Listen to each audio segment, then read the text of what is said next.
This is the Overtime Podcast Network. You're listening to the Huddle Up Podcast with Chad Jensen and Zack Kelberman.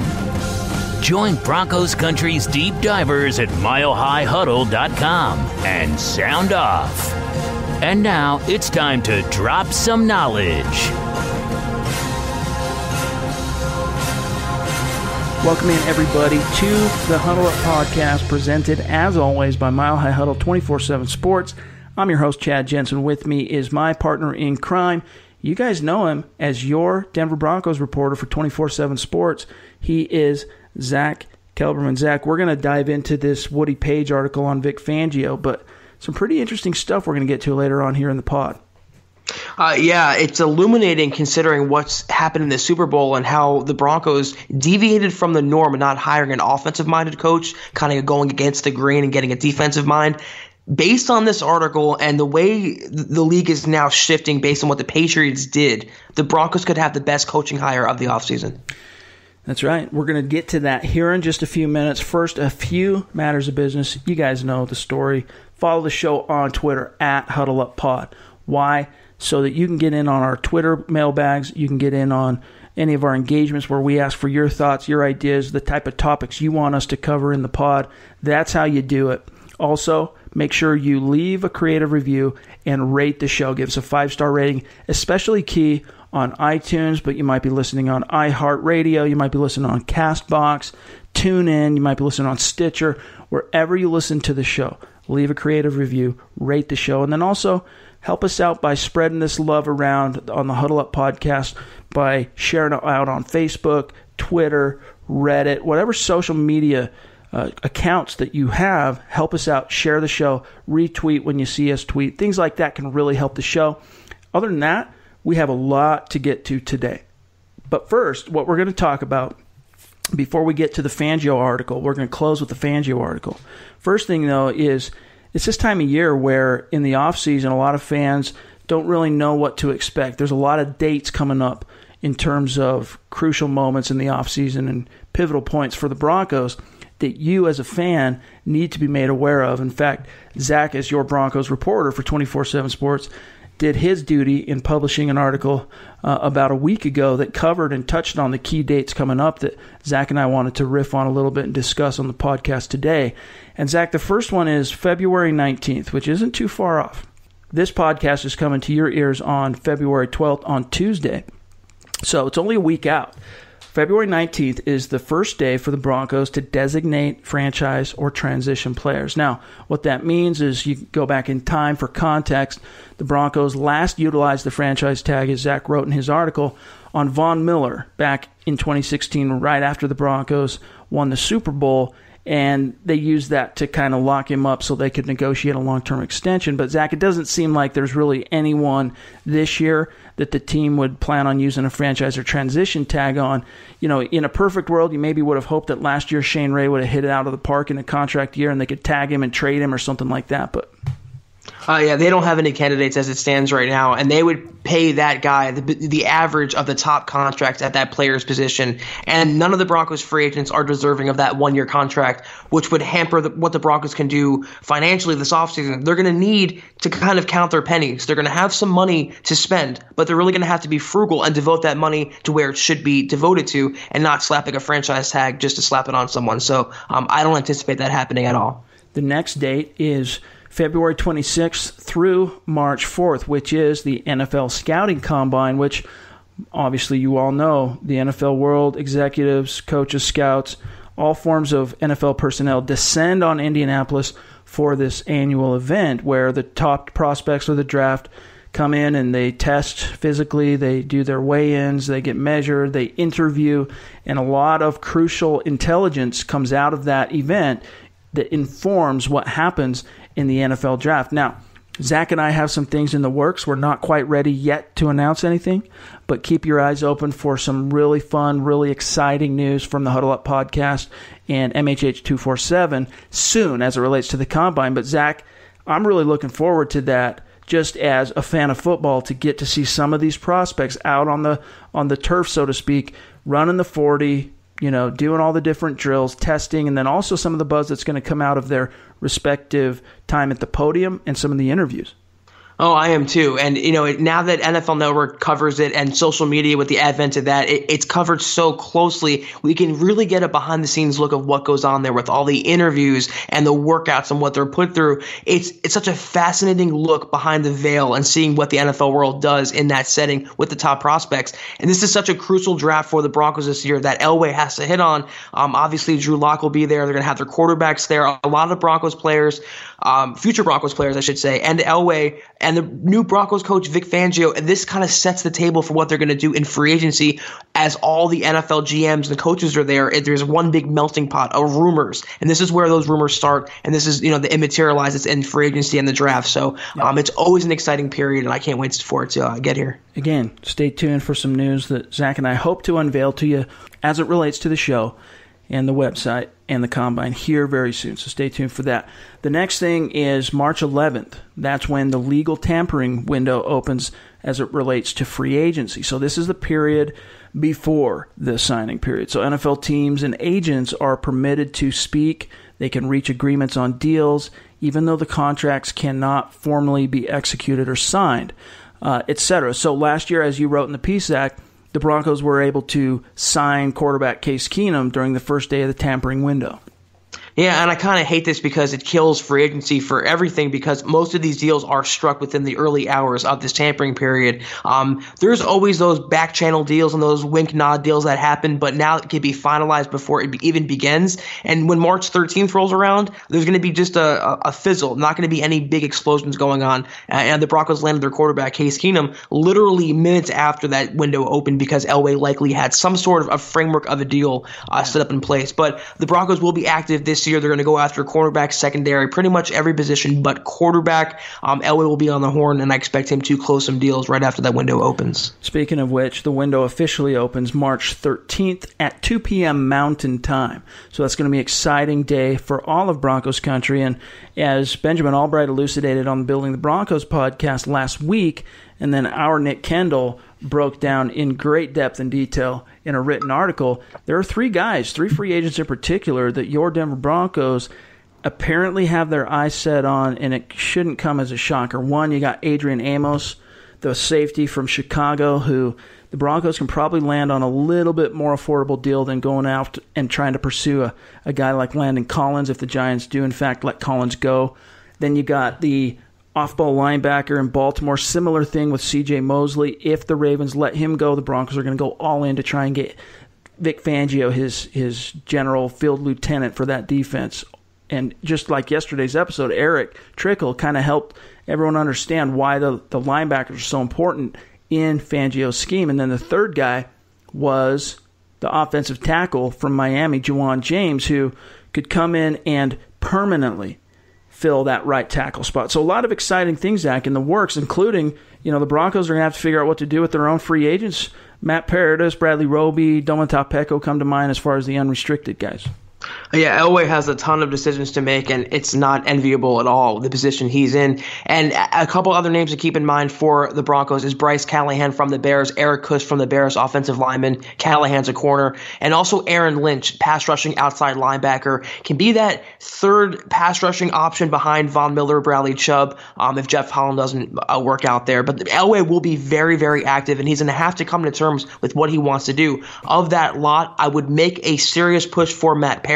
I'd let Bradley Roby walk, and I would make a fair offer to Domata Peko. I would not break the bank for him, but he has a lot of free agents, a lot of unsigned players, a lot of holes to fill. It's going to be exciting. Yeah, absolutely. And, as much flack as Elway has gotten lately for his personnel decisions, do not forget that as a front office czar, Elway has been one of the best in the NFL at finding the low-key second and third wave free agents who come in and outkick their coverage, some of whom have earned big contracts, second contracts with the Broncos or other teams. A couple guys who come to mind, Terrence Knighton, lovingly remembered as pot roast on the Super Bowl 48 Broncos, that was signed very low-key by Elway, second, third wave type guy, comes in, earns a starting role, and goes on to play at a Pro Bowl level, even though he didn't quite make the Pro Bowl he should have. But he just had a phenomenal postseason that year that helped the defense that was missing so many starters in the playoffs get over the hump and get into Super Bowl 50 or 48, which we know didn't turn out well for the Broncos. But another guy, Zach, Darian Stewart, who was signed as literally a third-wave guy, a former undrafted rookie that had bounced from St. Louis to Baltimore. And he finally got a little starting time in Baltimore and caught Elway's attention. He comes in, plays phenomenally well in 2015, so well that the Broncos not only win the Super Bowl, but give Stewart that big extension, which they're now probably ruining a little bit. Yeah, you talk about outkicking your coverage, though. How about Colby Wadman coming in mid-season last year and finishing as the top hunter? Yep. Even when he signed Marquette King, that was hailed as a pretty good move. Elway does have a very strong free agent background, and knock him all you want for his head coaching picks in the past or his draft acumen or quarterbacks. He is really good in the free agent market. Yep. And I anticipate the Elway of the 2014 offseason, when he was very aggressive, got all those stars, over what we've seen the last couple of years. He knows the pressure's on now, and he knows he has to make some big moves, and I think those are going to happen. And he's going to have the cap dollars to throw his weight around a little bit. That's right. And make some splashes. That's right. And $50 million as it stands right now, we're close to it, and that's before any sort of roster tinkering, trimming of the fat, trade extensions, restructures, what have you. Elway will have money. That's a great point, and he is going to use it. Next date to keep an eye on after free agency dies down, March 24th through 27th are the annual league meetings, which will take place in Phoenix, Arizona. Now, this is where the NFL will ostensibly address the, as you wrote in the piece, Zach, 5,000-pound elephant, pass interference after that terrible officiated missed call in the NFC Championship game, which basically vaulted the Rams into the Super Bowl and buried the New Orleans Saints. So some interesting things as it relates to the competition committee comes out. This is where the league brass really hashes out those topics. Right, and also the fact that you have Pat Bolin's induction coming up, and I'm sure Broncos ownership will be an issue at the annual league meeting with Elway there and Joe Ellis. So, pass interference definitely will be the biggest issue that the NFL has to make a decision on. You talk about making it reviewable or challengeable like the CFL does. Elway doesn't seem to think that'll work out. I seem to think that you have to try at least any sort of thing, even the AAF. With what they're doing with the technological advances they're making to review pass interference and challenges and calls on the field, they got to do something. So I think they're going to address that. And like I said, Broncos ownership might come up too. Next, we have April 1st. Broncos football returns to the grass. Now, it's not in a competitive form quite yet, but that's when your Denver Broncos are permitted to begin their offseason program. So because the Broncos have hired a new head coach, they're allowed to kick the program off 2 weeks early. So this work, though, as you can remember, phase one, it's limited to strength and conditioning and weight training with on-field exercises actually starting in May. But it's our first chance as media and as fans to kind of start hearing from the new players that have arrived through free agency and the draft. And it's where things really start cooking up and coalescing. So that's an exciting date, April 1st, to look forward to as well. And it's pretty much Lauren Landau's Super Bowl because he's going to be the only coach pretty much allowed hands-on access to the Broncos players, new and old, coming into the system now. He's strength and conditioning, workouts, getting better and getting right for the rest of the offseason because it's just beginning. You have minicamp coming up. You have training camp coming up, the preseason. It happens fast. So Landau will get his hands on them. And, it starts earlier. The Broncos have a new head coach. We will see the Godfather with some fresh Broncos gear on. Here's to hoping Lauren Landau has some better success with his strength and conditioning program in 2019. I hate to, kick a guy while he's down, but Fangio chose to keep him, so it's not like he's down.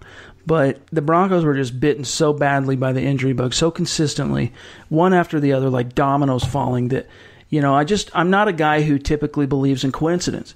And so I think in most cases where there's smoke, Zach, there's fire. So here's to hoping that Lauren Landau maybe can tweak some of the things in his approach to get some better, more lasting results in 2019. But the next one here, April 19th, this is the deadline, and this is going to be key for the Broncos, for restricted free agents to sign their offer sheets. Now, what we expect is, as it relates to the RFAs, I think Shelby Harris is really the only guaranteed guy or candidate for this.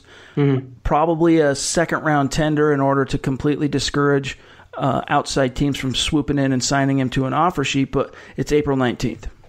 Yeah, that's the player the Broncos really have to look into, not only securing with a second-round tender, but looking into a long-term deal. He has blossomed the last 2 years. He's grown exponentially, and I think personally in Vic Fangio's system, in a more attacking 3-4 defense, he will put up bigger numbers. So once he gets a second-round tender, he's under contract. If I were John Elway, I would make a big push to lock up Harris and really secure a long-term talent for the defensive line that could change with Derek Wolfe's departure either now or in the future.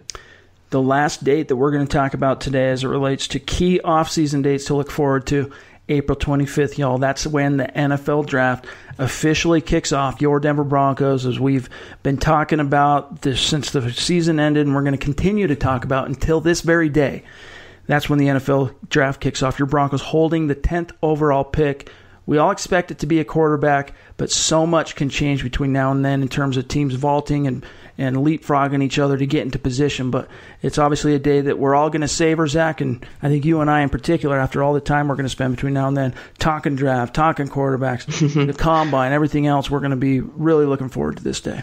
Yeah, this is it. This is the offseason spectacle, the pinnacle. This is what you've been waiting for the entire offseason. Everything has come to this.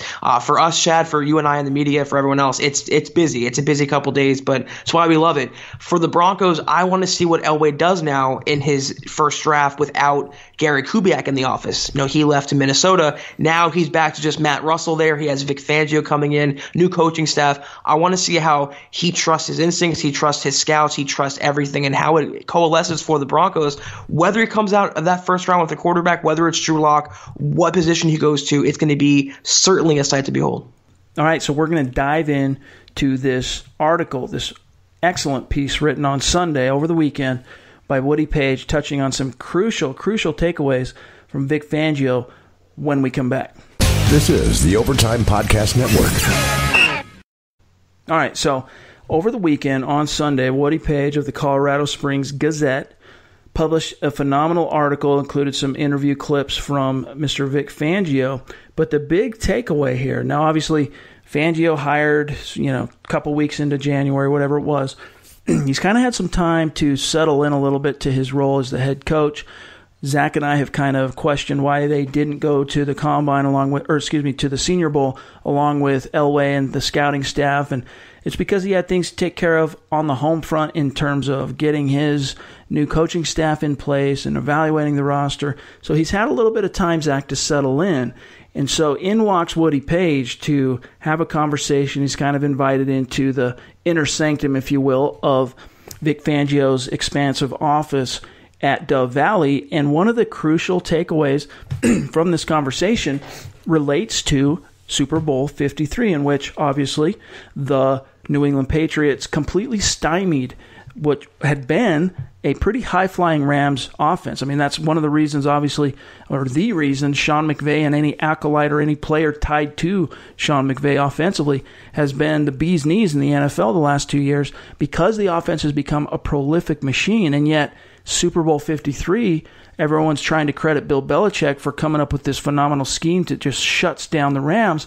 Well, you go back to what the Chicago Bears did to the Rams in the 2018 regular season, shutting them down, didn't allow a touchdown the whole game, which is the only game, I believe, of the 2018 season in which the Rams were not able to score a touchdown. The Bears come out on top. But, Zach, I'm going to serve this over to you first. The real takeaway here is that Bill Belichick went back, watched the film on that game, and said, I'm going to copy Vic Fangio. It worked so well against the Rams. I'm going to copy this system, this scheme against Sean McVay, against Jared Goff. Here's what Vic Fangio said. Well, he's asked particularly by Woody Paige whether he had a kind of subtle sense of self-satisfaction as it relates to seeing his own X's and O's deployed by Bill Belichick on Super Bowl Sunday. And he's quoted as saying, Fangio, quote, "Yes, I kind of knew the Patriots would use that defensive scheme. It was obvious they would copy us because of our success against the Rams." And that's exactly what happened. Complete success, which I think, Zach, portends extremely well. If Bill Belichick is copying the X's and O's of the Denver Broncos' new head coach, that's got to portend well for things moving forward.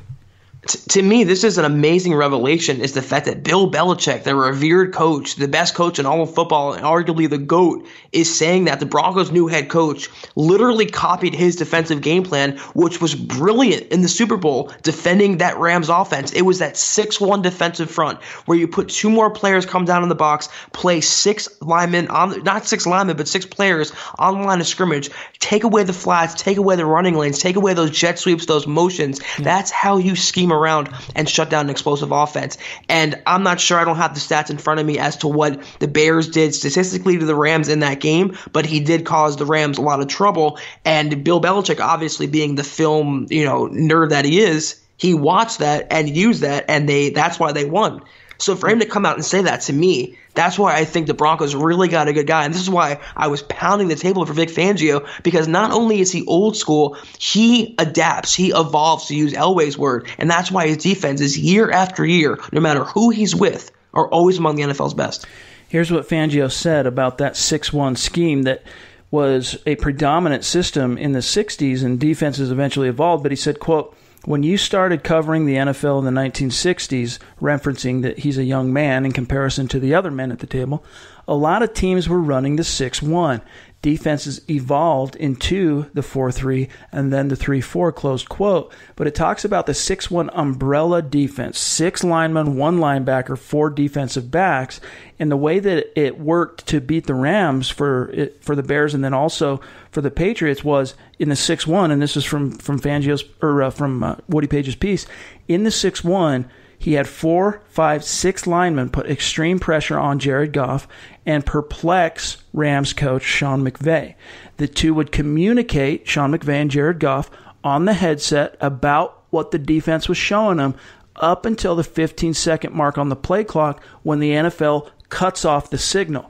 At that moment, though, Fangio would drop his ends into coverage, which changed from zone to man, and then squeeze the passing lanes. And the Rams just could never adjust. They never comprehended what was happening. And Bill Belichick saw that and just said, let's not try and outthink ourselves or fix what ain't broke. I'm copying old man Fangio. Yeah, and to me, it's the fact that he was that outcoached McVay in that game, and he really was. He was outclassed on all levels. And even when the Broncos played the Rams, they threw Goff some curveballs. That offense to me wasn't that impressive. So he has the players in place, Fangio, already to cause problems for the league's best offenses, to defend Patrick Mahomes, let's say. And that's why I love Vic Fangio. He can always adapt. He can always scheme around you. He can take away your best player, your best weapon, your best offensive scheme. And that's what the Broncos have lacked. It really, at least in this sense, I know you talk about having a franchise quarterback, Chad, but on defense, coaching will make all the difference for Denver. For sure. I mean, if they were elite with Vance Joseph, I cannot wait to see what they can do with Vic Fangio. He even threw a little shade at the Rams. Old Fangio, talking to Woody Paige, he said of his victory over the Rams, he said, quote, "They couldn't run the football. And if they can't run with Gurley or the other guy, C.J. Anderson," now this is talking about the Super Bowl, "they aren't very good." Belichick knew that. And I wasn't surprised about what happened in the Super Bowl, close quote. So kind of interesting little parting shot. And it's not that Fangio, I don't think, was trying to necessarily throw shade at Sean McVay or Jared Goff, but I think it's a fair point, because if you go back to the Broncos game against the Rams earlier this season, past season, where Gurley rushes for over 200 yards. If the Broncos, Goff looked pretty pedestrian in that game, right? The way the Broncos played him. And if you would have been able to stop Gurley and put the onus completely on Goff, he might be, at least at this stage in his development as a young quarterback, just in his 3rd year, going into his 4th now, that's where you can expose the Rams. Fangio figured that out. Belichick followed suit. See, that's what makes the best coaches, and that's what separates them. That's what separates Bill Belichick from Vance Joseph and Vic Fangio from Vance Joseph. It's just how you approach a game and how you scheme around someone and what you can do on Sundays when your game plan is thrown out the window and you get punched in the face. How do you respond? And Fangio responds with a better counter. He responds by taking away your entire running game, not just one player. So, like I said, for Bill Belichick to come out and admit that, and then for Fangio to give his subtle shade, which is to me the best kind of shade, but you don't outright admit to it, to do that, it was a little wink nod that the Broncos really got a really great defensive mind and someone who can last the test of time, not just this year, but over the next 5 years. He can adapt. And with the pieces they have in place, to me, it makes it that more exciting. We're going to talk about what Fangio said of the future here in just a second, but another thing that came from that conversation with Woody Paige was his play sheet, his play call sheet. Here's a little interesting nugget from the Paige piece. Quote, "Unlike the fresh breed of coaches who hold up to their faces multicolored, coded, laminated, computer-typed, front and back, a complete complex compilation of potential plays, Vic relies on a folded piece of cardboard with handwritten notations for play calls." Now, here's the quote from Fangio. "I never let anybody type it or put it on a computer or even see it. Not even the other coaches. The sheet was for his eyes only. Now that I'll be on the sideline," he has spent all but one of his 30 seasons as a defensive coach in the NFL upstairs in the coaching box, "I've got to figure out what I'll do about a play sheet, since he'll still be making the defensive decisions on every play," which I think is so cool and interesting, Zach, that he's remained old school and he's so paranoid about his stuff getting out that he's just kept it on the cardboard. He doesn't want to go into the computer, which can then turn into the internet and be gone. Right. I love that. And I'm not surprised that Belichick and Fangio would get along. Two paranoid, old school, traditional coaches. I love that. I really do. I like the Broncos, that old school approach, that Godfather approach. Now, he was asked by Paige whether or not this is going to be his last coaching stop. As we know, he's 61, something like that. He said, quote, "Yeah, and 10 years would be a good number," talking about when he would retire. "I don't feel any different now than I did when I was with the Saints," which was his first NFL job in 1986. "I don't work any different. I just don't run as quick as I did from drill to drill when I was younger, and I'm working harder than I did. I haven't lost my stinger. The game has changed. I'm not coaching the same as I was in the 70s or 80s. The X's and O's have changed to a degree.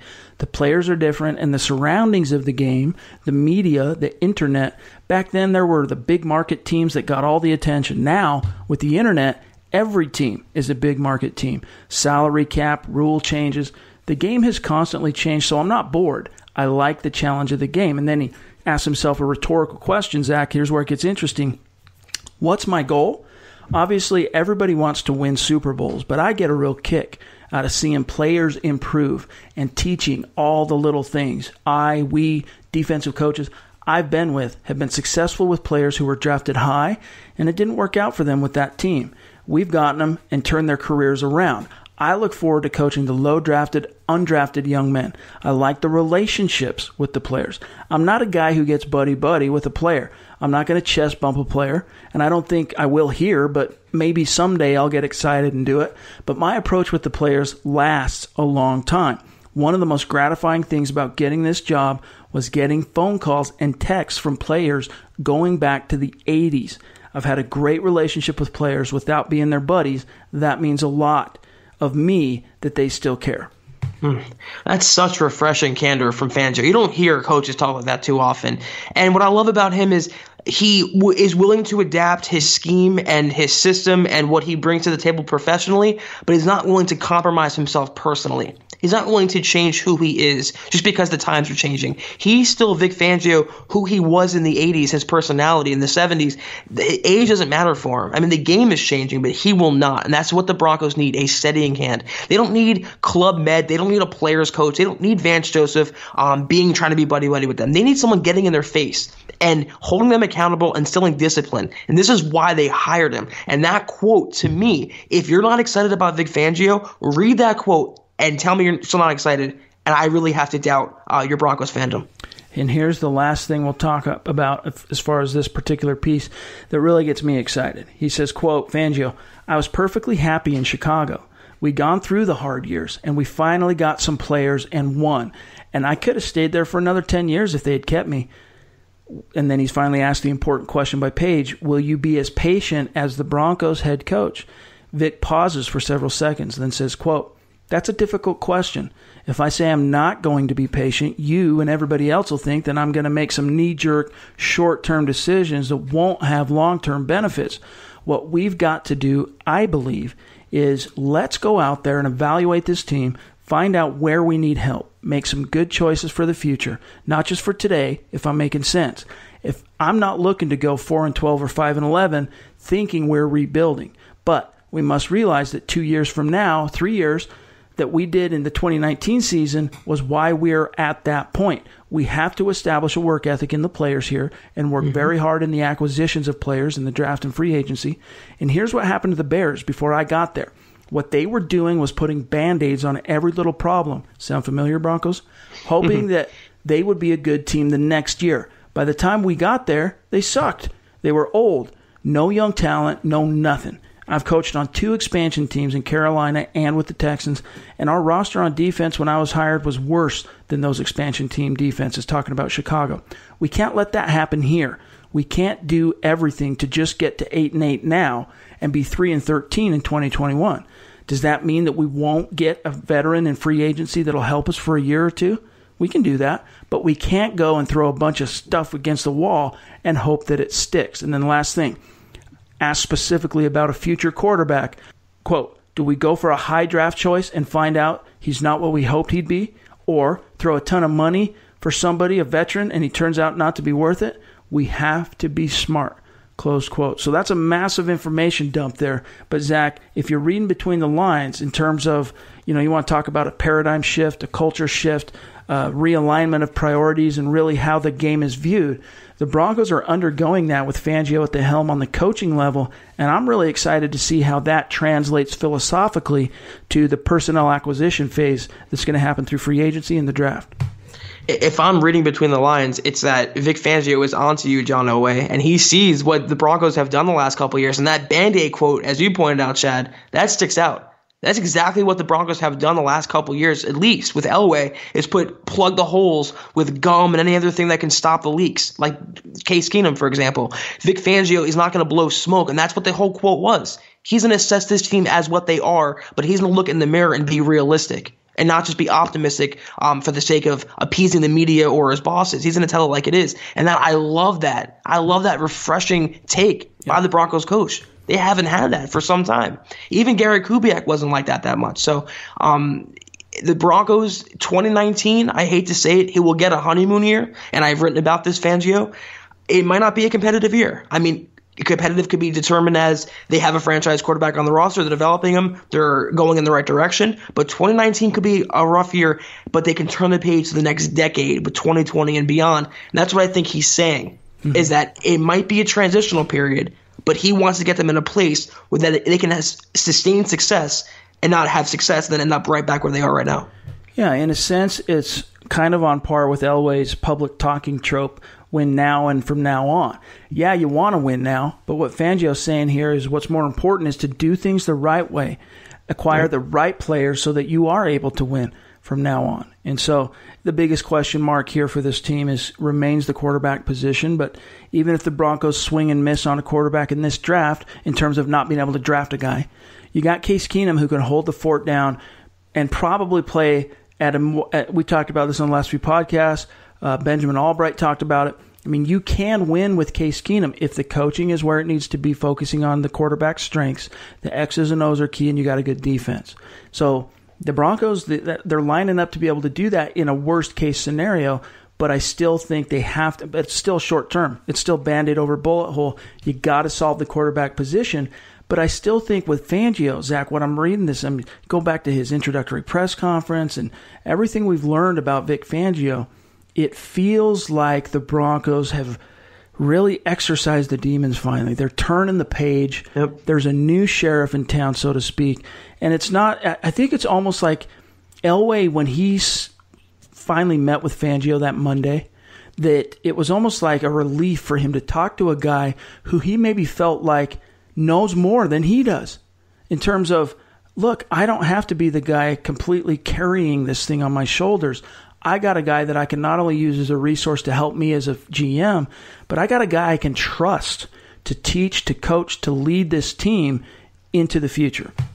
He's also a guy, Fangio, who's near Elway's age, so they have that too on a personal level. And I think Elway, in a relief, if you want to put it that way, Chad, he's hiring a guy who he believes he can count on more than Vance Joseph, an experienced guy who's going to get the team back, because he knows Elway is tying his star to Fangio pretty much. His contract's coming up in a few years, Elway, and if the Broncos don't turn it around, he's not going to see another coaching change. So he's riding a lot in Vic Fangio, and I think, as you said, he realized that, okay, I can put my trust in him, and realize this is not an inexperienced guy. He has more than 1 year as a coordinator. He can be the guy to instill that culture change, and as you said, I mean, the air is crisper there, Chad. The water tastes better in Dove Valley. It's a whole new day there, and I see the same thing you're seeing, and I want to see it on the field first, but everything we've heard and everything he said, it's really, really a new day in Dove Valley, and I hope that translates back to its championship standard. Just really exciting stuff and a phenomenal piece. Those of you, I mean, we've read some of the most interesting clips from it, but take some time, go find the article and read it on the ColoradoGazette.com. You can find it. But yeah, just good things coming. There's a piece we published on the website in January, 10 things that you didn't know about Vic Fangio. You want some more background on your new head coach, kind of give you some insight into this mastermind, this X's and O's genius on the defensive side of the ball, and a real passionate teacher. Go find that article. Just Google 10 things you didn't know about Vic Fangio. You'll find it. But in the meantime, that's going to do it for today's episode of the Huddle Up Podcast. We're off tomorrow. You'll have a fresh episode of Building the Broncos with Nick and Carl. I don't know what they have cooking, so I can't tease it at this moment, but stay tuned because it's going to be killer content. In the meantime, Zach and I will be back on Thursday and Friday. Friday, look forward to the VIP mailbag. As always, milehighhuddle.com VIPs. Go on to the MHH Insiders Forum. I'll be posting a thread there for questions for that episode, the VIP mailbag on Friday, so feel free to fire away, but look for that. Leave your questions there. Those of you who have yet to pull the trigger on becoming a Mile High Huddle VIP, you got to do it. It's easy. Go to the website, look for the green banner, click, follow it through, create your account. You'll be locked in, and then you get in on the VIP mailbag, but that's only the tip of the iceberg.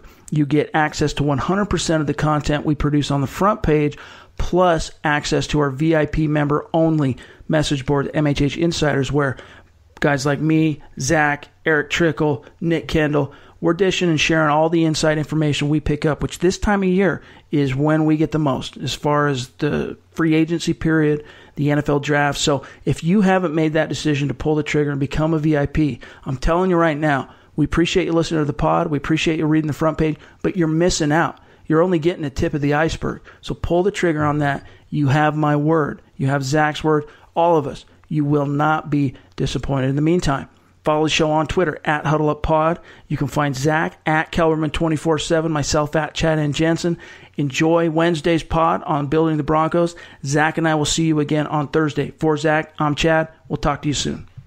You've been listening to the Huddle Up Podcast. Join Broncos Country's deep divers at milehighhuddle.com to keep the conversation going.